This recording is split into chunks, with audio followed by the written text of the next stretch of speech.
할렐루야. 오늘 주님의 날 오후까지 은혜의 자리에 함께 하시는 성도님들을 사랑하고 축복합니다.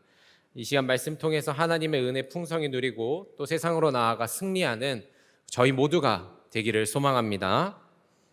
어떤 남자가 오토바이를 타고 전국 일주 여행을 하던 중이었습니다. 오토바이를 타다 보니까 이제 추운 나머지 옷을 이렇게 앞으로 입으면은 앞섬으로 바람이 들어오니까 너무 춥다 싶어서 옷을 거꾸로 입고서는 오토바이를 탔다고 합니다. 그렇게 오토바이를 타고 한참을 달리다가 마주오는 승용차에 부딪혀서 교통사고가 났고 이 남자가 땅바닥에 굴러 떨어지게 되었습니다. 주변에 지나가는 사람들이 구급차를 부르고 이 넘어져 있는 사람을 잘 살아 있는지 아니면은 어떻게 해야 되는지 확인하러 갔는데 큰일이 난 거예요. 이 남자의 목이 돌아가 있는 겁니다. 그래서 사람들 중에 힘센 사람이 이거 일단 목은 돌려놔야지 병원 가서 살지 않겠느냐 싶어서 목을 힘주어서 돌렸다라고 합니다. 그래서 그 사람은 그날 하늘나라로 갔다라는 우스갯 이야기가 있습니다. 극단적인 이야기고 우스갯 이야기긴 하지만 참 보면서 이야기를 하면서 또 이야기를 들으면서 느끼는 게 살다 보면 이런저런 오해들로 인해서 참 우리 삶에 많은 일이 일어나는데 어떤 때는 오해 때문에 사람이 죽기도 하고 어떤 때는 오해 때문에 사람 사이가 갈라지기도 하고 또 어떤 때는 오해 때문에 전쟁이 일어나기도 하더라라는 생각이 들었습니다. 이처럼 오해는 우리의 삶을 변하게 만드는 아주 큰 기점이 되기도 합니다. 그래서 우리는 누군가를 오해하지 않고 이해하는 것에 굉장히 힘을 들이며 살아야지 된다라고 하는 거죠. 우리가 기억해야 할 것은 사람과 사람 사이에만 오해가 있는 것이 아니다라는 것입니다. 하나님과 사람 사이에도 오해가 있을 때가 있습니다. 그래서 우리는 때때로 하나님의 뜻을, 하나님의 마음을, 하나님의 의도를 오해해서 하나님이 원하시지 않는 방식으로 우리의 삶을 이끌어 가기도 합니다. 참 안타까운 일이지요. 예수님이 이 땅 가운데 오셔서 공생애를 시작하신 다음에 하신 여러 가지 일 중에 하나가 바로 그거였습니다. 하나님을 오해하고 있는 이스라엘 백성들과 사람들에게 하나님을 이해하도록 알려주는 게 예수님이 하셨던 일 중에 하나였습니다. 참 재미난 사실은 당시에 예수님이 만났던 유대인들, 대부분의 만났던 사람들은 하나님을 이미 알고 있었고 하나님의 율법을 알고 있었고 하나님의 뜻이라고 하는 것에 대해서 굉장히 많은 고민과 생각을 하고 있었던 사람들이었다라는 사실입니다. 그러나 예수님은 그런 그들에게 하나님의 뜻과 율법을 오히려 가르치셨습니다. 왜냐하면 이들이 하나님의 뜻을 잘 알지 못하고 오해하고 있었기 때문입니다. 마태복음 13장 14절에서 15절에 보니까 이사야의 예언이 그들에게 이루어졌으니 일러스되 너희가 듣기는 들어도 깨닫지 못할 것이요 보기는 보아도 알지 못하리라. 이 백성들의 마음이 완악하여져서 그 귀는 듣기에 둔하고 눈은 감았으니 이는 눈으로 보고 귀로 듣고 마음으로 깨달아 돌이켜 내게 고침을 받을까 두려워함이라 하였느니라. 이처럼 예수님께서는 그들이 제대로 알지 못하는 하나님의 뜻과 하나님의 마음을 계속해서 전달하셨습니다. 그런데도 어떤 이들은 그들의 귀가 닫혀 있고 눈이 닫혀 있어서 잘 듣지도 보지도 못했다라는 사실이지요. 오늘 본문은 우리 그런 예수님의 사역과 마음의 연장선에 있는 본문 중에 하나입니다. 그래서 오늘 우리는 이 말씀을 통해서 우리도 혹시 하나님의 뜻을 오해하고 있지는 않은지, 그리고 주님이 우리의 삶에 이루고자 하시는 뜻이 무엇인지를 좀 한번 살펴보고자 합니다. 오늘 우리가 함께 읽은 이야기는 안식일에 관해서 이루어지는 이야기입니다. 안식일이라 함은 이 하나님이 모세를 통해서 구약시대 때 전해준 10계명 중에서도 중심이 되는 계명 중에 하나이지요. 그래서 이 안식일을 지키는 것은 당시 유대인들에게 아주 중요한 일이었습니다. 유대인들은 당시에 안식일을 온전히 지키기 위해서 해야 할 일과 하지 말아야 할 일을 구분해서 정해 놓았습니다. 그리고 그것을 율법으로 만들어서 반드시 지키며 살아갔습니다. 지금도 정통 유대인들은 그 율법대로 살아가고 있다고 합니다. 예를 들면 지금도 유대인들은 안식일에 운전을 하지 않습니다. 운전을 하는 게 일이라고 생각을 하는 거죠. 비가 와도 우산을 펴지 않고 안식일에는 불을 피우지 않는다고 합니다. 안식일에 대한 규정을 그들은 수없이 만들어 놓고 그들은 지키면서 살아가고 있는 것입니다. 혹 어떤 사람들은 이런 유대인들의 태도를 아주 죄악시해서 이야기를 하기도 하는데, 저는 그렇게 보기보다 이들이 참 노력이 대단하고 가상하다라는 생각을 좀 하게 됩니다. 이들은 안식일을 어떻게 하면 제대로 지킬 수 있을까? 하나님의 뜻에 맞추어서 어떻게 안식일을 잘 보낼 수 있을까? 고민하면서 율법을 만들어 놓은 거지요. 그런데 문제가 무엇이냐면, 이런 안식일에 대한 그들의 노력과 고민이 하나님의 뜻과 하나님의 마음을 오해하고 있었다라는 거지요. 핀트가 어긋났다라는 말입니다. 예수님 당시에도 마찬가지였습니다. 예수님이 안식일에 만난 유대인들은 하나님이 명령하신 안식일을 제대로 지키고자 노력하는 사람들이었습니다. 그러나 그들은 안식일에 대한 하나님의 진짜 뜻과 마음을 이해하지 못하고 하나님의 마음을 오해하고서는 그게 맞다고 생각하고 달려가고 있던 사람들이었던 거죠. 예수님이 안식일에 회당에서 말씀을 가르치시던 중이었습니다. 한 여인이 회당에 들어왔는데 그녀는 허리가 구부러진 채로 18년이라고 하는 세월을 살아온 사람이었습니다. 더군다나 성경은 그 여인의 허리가 구부러진 것이 귀신 때문이다라고 이야기를 합니다. 누가복음 13장 10절에서 11절에 보니까 예수께서 안식일에 한 회당에서 가르치실 때에 18해 동안이나 귀신 들려 앓으며 꼬부라져 조금도 펴지 못하는 한 여자가 있더라. 여러분, 말씀을 보십시오. 이 여인이 얼마나 불쌍한 사람입니까? 허리가 꼬부라진 채로 18년이나 살았다라고 합니다. 여러분, 허리를 굽히고 살아간다는 거예요. 조금도 펴지 못했다라는 걸 보니까 이 여인이 아마도 곱추와 같은 삶을 살지 않았을까. 아주 굉장히 힘든 세월들을 살았겠다라는 생각을 하게 됩니다. 예수님이 말씀을 전하시다가 이 여인을 보게 되신 거예요. 안타까운 여인을 보신 거죠. 그리고 예수님도 너무너무 안타까운 마음에 그 여인을 부르셔서 말씀하십니다. 누가복음 13장 12절에 예수께서 보시고 불러 이르시되 여자여 내가 내 병에서 놓였다 하시고, 예수님이 이렇게 말씀하신 다음에 그녀를 위해서 안수하실 때 그녀의 허리가 펴지기 시작을 한 겁니다. 그 여인을 사로잡고 있던 귀신이 떠나가게 된 것이죠. 당시 유대인들은요, 안식일에는 치료 행위를 해서는 안 된다고 생각을 했습니다. 그래서 그런 규정을 만들어 놨고, 또 예수님은 안식일에 병을 치료하면 안 된다라는 걸 이미 알고 계셨어요. 누가복음 6장에서 이미 예수님이 안식일에 손 마른 사람을 치료해 줬다가 한번 논란이 된 적이 있었기 때문입니다. 그런데 그런 일을 겪으신 주님이 오늘 또 안식일에 허리가 굽은 여인을 치료해 주시는 거예요. 예수님을 따르던 유대인들이 이 일을 두고서는 이렇게 말합니다. 아주 불평과 불만이 가득한 어조로 누가복음 13장 14절에 회당장이 예수께서 안식일에 병 고치는 것을 분내어 무리에게 이르되 일할 날이 엿새가 있으니 그동안에 와서 고침을 받을 것이요 안식일에는 하지 말 것이니라. 안식일에는 하지 말고 6일 동안에 하면 되는 걸 왜 이날 하느냐라고 화를 내며 이야기를 하는 겁니다. 회당장이 왜 이렇게 말했을까? 또 유대인들은 왜 안식일에는 치료를 하면 안 된다고 생각을 했을까? 이유는 하나입니다. 그들이 안식일에 대한 하나님의 뜻을 완전히 오해하고 있었기 때문이죠. 여러분, 안식일은 어떤 날입니까? 왜 하나님은 6일 동안 일하고 하루 쉬라고 하셨을까요? 여기에 대한 신학적인 여러 가지 견해가 있지만 저는 안식일에 대해서 이렇게 생각합니다. 안식일은 일만 하지 말고 하나님 좀 바라보라라고 하는 날이에요. 우리가 일하다 보면 여러분, 하나님 바라보기가 쉽습니까? 생각만큼 하나님 바라보기가 쉽지 않습니다.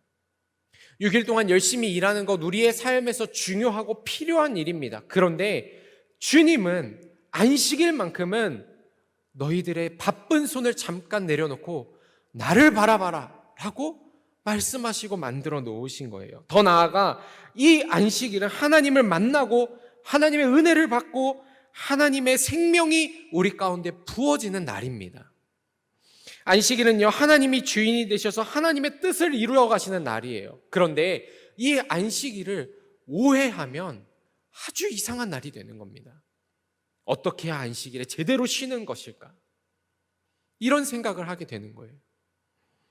본문의 회당장이 그랬습니다. 여러분, 이 회당장은요, 안식일에 대한 하나님의 마음, 하나님의 뜻, 하나님의 생각 같은 거는 전혀 생각하거나 고려하지 않습니다. 그냥 안식일에는 율법대로 쉬어야 된다라고만 생각을 하는 거예요. 그는 율법을 지키는 게 더 중요합니다. 안식일에 죽어가는 사람이 있어도 치료해주면 안 된다고 생각을 하는 거예요.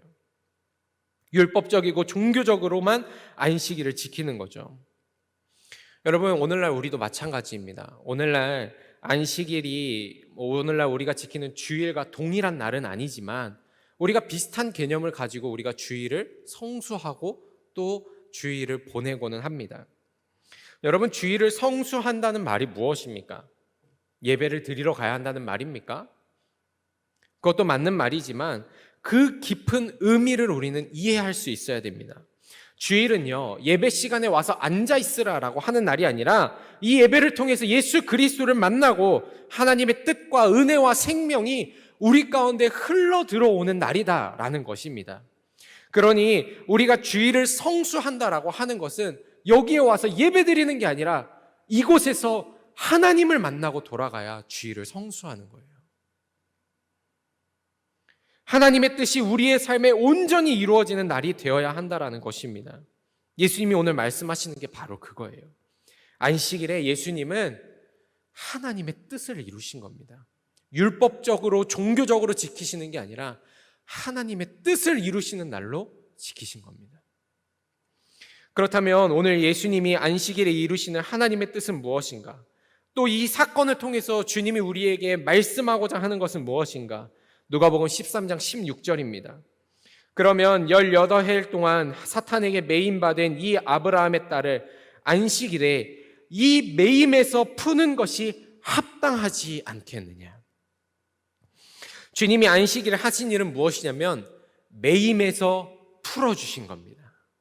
오늘 본문의 여인은 귀신에게 사로잡혀서 18년이라고 하는 세월을 고통으로 보냈습니다. 그녀에게 이 세월은 아주 어려운 세월이었어요.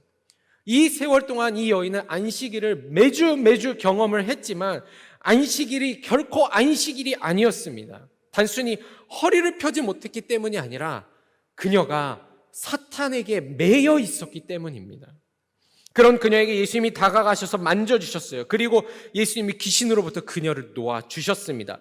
예수님을 통해서 하나님이 하시는 일은 무엇이냐면 안식일에 나는 너희들의 묶은 것을 풀어주겠노라. 이걸 말씀하시는 겁니다. 여러분, 안식일에 하나님은 어떤 일을 이루시길 원하시는가?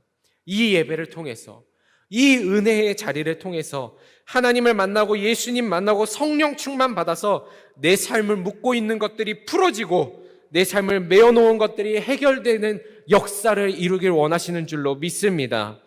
여러분, 이 시간, 주일 예배의 시간은 단순히 종교 생활하는 자리가 아닙니다. 하나님이 내 삶에 오셔서 역사하시는 시간입니다. 하나님이 내 삶을 회복시키시고 내 삶을 풀어가시는 은혜의 시간이 되는 것입니다. 여러분을 지금 묶고 있는 것은 대체 무엇입니까? 여러분들의 삶에 매여 있는 문제는 무엇입니까? 재정적 문제입니까? 아니면 오늘 본문의 여인과 같은 질병의 문제입니까? 아니면 영적으로 귀신이 여러분들을 묶고 있습니까? 죄의 문제입니까? 인간 관계의 문제입니까? 가정의 문제입니까? 어떤 문제가 여러분을 묶고 있습니까? 하나님은 그 문제를 풀어주시기를 원하십니다. 그 묶음과 매임에서 해방시켜 주기를 원하십니다. 그리고 저는 믿습니다. 바로 이 자리에서 주님은 그 일을 행하실 줄로 믿습니다. 여러분, 이 비밀을 깨닫는 귀하고 복된 성도가 되시기를 소망합니다. 그리고 하나님의 뜻이 이루어지는 이 자리에서 풀림을 경험하는 성도가 되시기를 소망합니다. 한 가지 중요한 점은 예수님이 이 여인의 묶음을 풀어주신 이유가 대체 무엇인가? 예수님은 그 많고 많은 사람 중에서 이 여인의 묶임과 어려움을 해결해 주시고자 하셨던 이유는 무엇인가? 물론 예수님은 안식일의 참된 의미를 사람들에게 가르쳐 주고자 하는 의도가 있으셨지만 동시에 이 여인을 보고 안타까워하는 마음도 가지셨습니다. 여러분, 본문을 보면은 예수님이 여인을 부르셨지 여인이 치료해 달라고 한 게 아니었습니다. 예수님이 여인을 왜 부르셨냐면 안타까웠기 때문에 그래요. 말씀을 깊이 묵상하는데 주님이 주시는 마음이 있었습니다. 그것은 이 여인이 얼마나 힘들게 이 자리에 왔을까 하는 마음이었습니다. 가끔 우리 교회에도 이제 몸이 좀 좋지 않은 성도님들이 계십니다. 허리가 불편하시고 다리가 불편하신 성도님들도 계시지요. 또 나이가 이제 좀 지긋하신 성도님들은 여름에는 교회에 오실 때 숨을 헐떡이면서 오십니다. 날도 덥고 힘들데 교회에 오시는 거죠. 오늘 말씀 읽는데 그 모습이 좀 떠오르더라고요. 예수님 당시에 이 허리가 구부러진 여인이 안식일에 회당까지 오는 길이 편안한 길이었을까? 누군가가 이 여인을 지금 우리처럼 차량 운행해줘서 왔을까? 아마 이 여인은 그 구부러진 허리를 가지고 지팡이를 짚든 뭐 어떻게 해서든 누군가의 도움을 받아서 정말 힘겹게 안식일에 이 회당에 왔을 거예요. 왜 회당에 그렇게 힘들게 왔을까? 그 여인의 마음 가운데 안식일을 보내고자 하는 마음, 그리고 안식일에 예수님을 만나고자 하는 간절한 마음이 있었다라는 겁니다. 예수님이 왜 이 여인의 묶임을 풀어주셨을까? 그것은 이 여인의 간절함 때문이었습니다. 여러분, 간절한 마음은 통하는 법입니다. 간절함은 능력입니다. 간절하게 오면 주님께서 역사를 이루어 주실 줄로 믿습니다. 아마도 예수님은 이 여인이 굽은 허리를 가지고 안식일에 회당까지 걸어오셨던 그 모든 길을 다 알고 계셨을 것 같습니다. 그렇기에 예수님은 이 여인의 묶임을 풀어준 것입니다. 여러분, 간절하게 사모하며 이 자리, 은혜의 자리를 찾아오십시오. 그때 주님께서 우리의 묶임을 풀어주실 줄로 믿습니다. 아마 오늘의 말씀을 듣다 보시면 어떤 성도님들은 그렇게 생각하실지도 모르겠습니다. 나는 매 주일마다 정말 간절한 마음으로 주의 자리, 은혜의 자리에 나가는데 왜 내 묶임이 풀리지 않을까? 아마 이런 의문이 여러분들 마음 가운데 드실 수도 있을 것 같습니다. 우리는 여기서 묶임과 매임에 대해서 분명하게 이해를 좀 해야 될 것 같습니다. 여러분들은 묶임이라고 하면, 매임이라고 하면 뭐라고 생각을 하십니까? 보통 우리는 묶임이라고 하면 어떤 삶의 문제라고 생각을 합니다. 그래서 재정적인 묶임이다 이러면 보통은 돈 문제 아니면 빚 문제 뭐 이렇게 생각을 하죠. 또 가정적인 묶임이다 그러면은 가족 간의 불화 아니면은 예수님을 믿지 않는 어떤 가족 이렇게 생각을 하지요. 그래서 이게 풀어진다 이러면 이 문제가 완전히 해결되어서 이제는 돈 걱정 안 하고 가정 걱정 안 하고 살아가는 것, 근심 없이 살아가는 게 묶임에서 풀렸다 이렇게 생각을 합니다. 그런데 여러분, 오늘 말씀을 잘 보시면 오늘 예수님이 풀어주신다는 것의 의미는 단순히 허리를 펴준다라는 의미가 아닙니다. 18년이나 묶여 있었던 그 여인이 매임에서 풀린 뒤에 한 일이 무엇인지 여러분 보십시오. 13절에 다시 보면 안수하시니 여자가 곧 펴고 하나님께 영광을 돌리는지라. 성경이 뭐라 말하냐면 예수님이 풀어주신 거는 이 여인의 허리만을 의미하는 게 아니라 하나님께 영광을 올려드리는 그 길을 열어주셨다라는 겁니다. 다시 말하면 묶임과 매임은 무엇인가? 하나님을 바라보지 못하게 하고 하나님께 온전한 예배와 영광을 올려드리게 하지 못하는 것이 바로 묶임이다라는 것입니다. 여러분, 그래서 우리의 삶에는 문제가 있고 묶임이 있습니다. 문제는 우리의 삶에 당연하게 일어날 수 있는 부분이에요. 묶임은 영적인 문제입니다. 그렇기 때문에 우리가 예수 그리스도의 은혜와 능력으로 풀어내야지 된다라고 하는 겁니다. 여러분 생각해 보십시오. 귀신이 이 여자 병들게 해서 허리 못 펴게 하는 게 귀신한테 무슨 유익이 있습니까? 귀신 입장에서 한번 생각해 보십시오. 유익이 있습니까? 아무 유익이 없습니다. 귀신이 이 여인을 묶고 있었던 이유는 무엇이냐면 단순히 허리를 못 펴게 하는 게 아니라 하나님을 보지 못하게 하는 거예요. 하나님께 영광을 돌리지 못하게 하는 겁니다. 예수님이 풀어주신 묶임은 무엇이냐? 여인의 허리가 문제가 아니라 이제 그녀가 하나님을 바라보고 하나님께 영광을 올려드릴 수 있도록 한 것이 바로 예수님이 풀어주신 묶임이라고 하는 사실입니다. 여러분, 하나님이 우리의 묶임을 풀어주신다. 그 말은 단순히 돈 문제, 관계 문제, 가정 문제, 직장 문제 해결해 주신다. 이게 아니라 그 문제로 인해서 하나님을 바라보지 못했던 삶을 이제는 그 문제가 아니라 하나님을 바라보게 만들어 주겠다라고 하는 사실입니다. 그게 바로 예수님이 오셔서 우리에게 하시는 일이며 십자가의 능력의 역사인 것입니다. 여러분, 십자가의 은혜가 무엇입니까? 우리를 묶고 있는 죄의 문제, 사망의 문제에서 우리를 풀어주신 것 아닙니까? 그렇기 때문에 예수님은 십자가를 통해서 우리의 매임을 풀어주시고 하나님을 바라보게 해주시는 겁니다. 로마서 8장 1절에서 2절 말씀에 그러므로 이제 그리스도 예수 안에 있는 자에게는 결코 정죄함이 없나니 이는 그리스도 예수 안에 있는 생명의 성령의 법이 죄와 사망의 법에서 너를 해방하였음이라. 소망합니다. 예수님이 오늘 이 자리에 나온 우리의 묶임과 매임을 풀어주시기를 소망합니다. 여러분들의 삶의 문제가 단순히 해결되는 것, 그것만이 아니라 그 문제로 인해서 하나님을 바라보지 못하고 있었다면 이제는 예수님의 은혜로 하나님을 바라보게 되기를 소망합니다. 그 문제로 인해서 입술에 불평과 불만이 가득했다면 이제 하나님을 향한 감사와 영광과 찬송이 가득하여지기를 소망합니다. 여러분들을 붙잡는 문제 18년이나 여러분으로 하여금 좌절하게 하고 절망하게 하며 땅만 보게 하는 문제가 있습니까? 오늘 예수님을 만나러 가십시오. 은혜를 간절하게 사모하십시오. 주님이 오늘 우리를 부르실 줄로 믿습니다. 그리고 우리를 묶임에서 풀어주실 줄로 믿습니다. 사랑하는 성도 여러분, 오늘 이 자리에서 예수님을 만나시기를 소망합니다. 단순히 종교 활동이나 율법, 어떤 계명을 지키기 위해 오는 자리가 아니라 정말로 예수님을 만나는 자리, 주님의 뜻이 이루어지는 자리가 되기를 소망합니다. 그리고 이제 허리를 펴고 여러분 세상으로 나아가는 귀하고 복된 성도가 되십시오. 그리고 여러분의 삶의 자리에서 이제는 귀신에 묶여있는 사람이 아니라 하나님께 영광을 올려드릴 수 있는 귀하고 복된 성도, 참된 그리스도인, 하나님의 백성이 되는 저와 여러분이 되기를 소망합니다. 그 간증의 주인공이 되기를 소망합니다. 기도하겠습니다.